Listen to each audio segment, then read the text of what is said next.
എല്ലാവർക്കും എന്റെ ചാനലിലേക്ക് ഒരിക്കൽ കൂടി സ്വാഗതം. ഇന്ന് ഞാൻ ഇവിടെ ഉണ്ടാക്കാൻ പോകുന്നത് വളരെ എളുപ്പത്തിൽ ഉണ്ടാക്കാവുന്ന ഒരു ഫിഷ് കറിയാണ്. വീട്ടിൽ തന്നെയുള്ള കുറച്ച് സാധനങ്ങൾ ഉപയോഗിച്ച് നമുക്ക് അടിപൊളി ഫിഷ് കറി ഉണ്ടാക്കിയെടുക്കാം. അതിന് ആവശ്യമായ സാധനങ്ങൾ എന്തൊക്കെയെന്ന് നമുക്ക് നോക്കാം. ഞാനിവിടെ എടുത്തിരിക്കുന്നത് നെയ്മീനാണ്, ഒരു വലിയ സവാള, ഒരു ചെറിയ തക്കാളി, അല്പം മഞ്ഞൾപ്പൊടി, പിന്നെ വേണ്ടത് ഫിഷ് മസാല, പിന്നെ തേങ്ങാപ്പാലിലാണ് ഞാൻ ഈ ഫിഷ് കറി ഉണ്ടാക്കിയെടുക്കുന്നത്. ഉപ്പ്, വെളുത്തുള്ളി, പച്ചമുളക്, ഇഞ്ചി, കറിവേപ്പില, മല്ലിയില. പിന്നെ ഞാൻ പുളിക്ക് ഉപയോഗിക്കുന്നത് ചെറുനാരങ്ങയാണ്. ചെറുനാരങ്ങ അല്ലെങ്കിൽ നിങ്ങൾക്ക് സാധാരണ വാളംപുളിയോ കോടംപുളിയോ എന്ത് വേണമെങ്കിലും ഉപയോഗിക്കാം. ഞാൻ ഇവിടെ പുളിക്ക് ഉപയോഗിക്കുന്നത് ചെറുനാരങ്ങയാണ്. അപ്പൊ നമുക്ക് ഫിഷ് കറി ഉണ്ടാക്കാൻ തുടങ്ങാം. ചട്ടിയിലാണ് ഞാൻ മീൻകറി വെക്കുന്നത്. ചട്ടിയിൽ വെക്കുന്ന മീൻകറിക്ക് വേറൊരു ടേസ്റ്റ് തന്നെയാണ്. നമുക്കിനി ഇതിലേക്ക് വെളിച്ചെണ്ണ ഒഴിച്ചു കൊടുക്കാം. മീൻകറി വെക്കുമ്പോൾ വെളിച്ചെണ്ണ ഉപയോഗിക്കുന്നതിനാണ് അതിന്റെ ടേസ്റ്റ്. വെളിച്ചെണ്ണ ഒഴിച്ചു കൊടുക്കാം. ഇതിലേക്ക് കറിവേപ്പില, 1 ടീസ്പൂണോളം വെളുത്തുള്ളി, 1/2 ടീസ്പൂണോളം ഇഞ്ചി, ഒരു 2 പച്ചമുളക്, ഇത്രയും ഇതിലേക്ക് ഇട്ട് കൊടുക്കാം. ഇനി നല്ലവണ്ണം അതിന്റെ പച്ച ചൊവയൊക്കെ മാറുന്നവരൊന്ന് ചൂടാക്കിയെടുക്കാം. ഇനി ഇതിലേക്ക് നമുക്ക് സവാള ആഡ് ചെയ്ത് കൊടുക്കാം.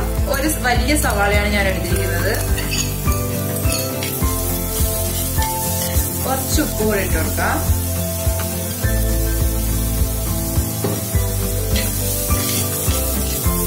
സവാളയും ഒന്ന് നല്ലവണ്ണം വഴറ്റിയെടുക്കുക. സവാള ഒന്ന് വഴറ്റിയെടുത്തിട്ടുണ്ട്. ഇനി ഇതിലേക്ക് നമുക്ക് മസാലകൾ ആഡ് ചെയ്ത് കൊടുക്കാം. ഒരു 1/4 ടീസ്പൂൺ മഞ്ഞൾപ്പൊടി, ഒരു 4 ടീസ്പൂൺ ഫിഷ് മസാല. നമ്മൾ ഇതിൽ വേറെ മുളക് പൊടിയൊന്നും ചേർക്കുന്നില്ല. ഈ മഞ്ഞൾപ്പൊടിയും ഫിഷ് മസാലയും മാത്രമേ ഇതിൽ ചേർക്കുന്നുള്ളൂ.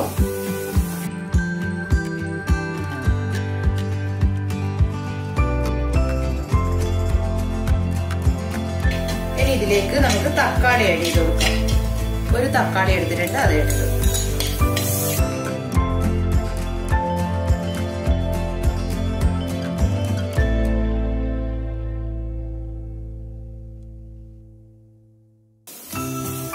തക്കാളി നല്ലവണ്ണം ഉടച്ചെടുക്കുക.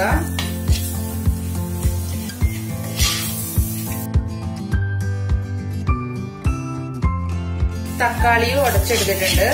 ഇനി നമുക്കിതിലേക്ക് മീനിട്ട് കൊടുക്കാം. നിങ്ങൾക്ക് ഏത് ടൈപ്പ് മീൻ വേണമെങ്കിലും എടുക്കാം.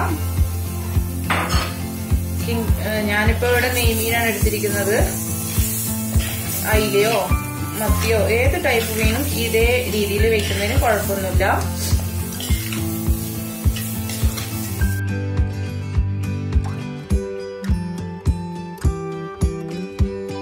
മീനിന് മസാല ആക്കി കൊടുത്തു. ഇനി നമുക്കിതിലേക്ക് ചെറുനാരങ്ങ, നമ്മൾ എടുത്ത് വെച്ചിരിക്കുന്ന ചെറുനാരങ്ങ പിഴിഞ്ഞൊഴിച്ചു കൊടുക്കാം. നാരങ്ങ തന്നെ വേണമെന്നില്ല. നമ്മുടെ പുളിയായാലും മറ്റേ വാളൻപുളിയോ കൊടംപുളിയോ ഏത് വേണമെങ്കിലും ഇടാം. ഞാനിപ്പോ ചെറുനാരങ്ങ എടുക്കുന്നത് മാത്രം. ഇനി ഇതിലേക്ക് തേങ്ങാപ്പാൽ ഒഴിച്ചു കൊടുക്കാം.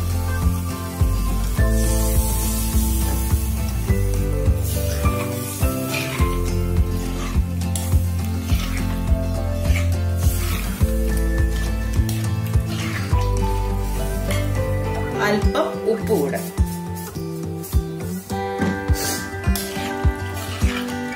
കുറച്ച് വെള്ളം കൂടെ ഞാൻ ഇതിൽ ഒഴിച്ചിട്ടുണ്ട്.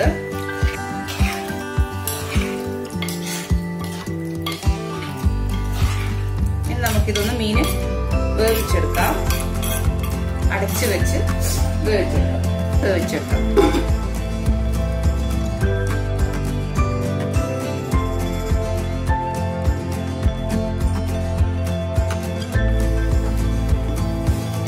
തിളക്കുന്ന സമയത്ത് നമുക്ക് കുറച്ച് മല്ലി ഇലയിൽ അത് ഇട്ട് കൊടുക്കാം. നമ്മുടെ ഫിഷ് കറി റെഡി ആയിട്ടുണ്ട്. ഈ സമയത്ത് ഉപ്പൊക്കെ കറക്റ്റ് ആണോ എന്ന് നോക്കുക. അധികം സ്പൂണിട്ട് ഇളക്കി കൊടുക്കണ്ട, പിന്നെ അതൊക്കെ മീനൊക്കെ പൊട്ടിപ്പോവും. എരിവും ഉപ്പും എല്ലാം കണക്കാണ്, പുളിയൊക്കെ. ഈ സമയത്ത് കുറച്ച് വെളിച്ചെണ്ണ ഞാൻ ഇതിന്റെ മുകളിൽ തൂക്കി കൊടുക്കുന്നുണ്ട്. വേണമെങ്കിൽ നിങ്ങൾക്ക് വറുത്തിടണമെങ്കിൽ അങ്ങനെ എന്തെങ്കിലും ചെയ്യാം. ഞാൻ ജസ്റ്റ് ഒരു എണ്ണ തൂക്കി കൊടുക്കുന്നേ ഉള്ളൂ.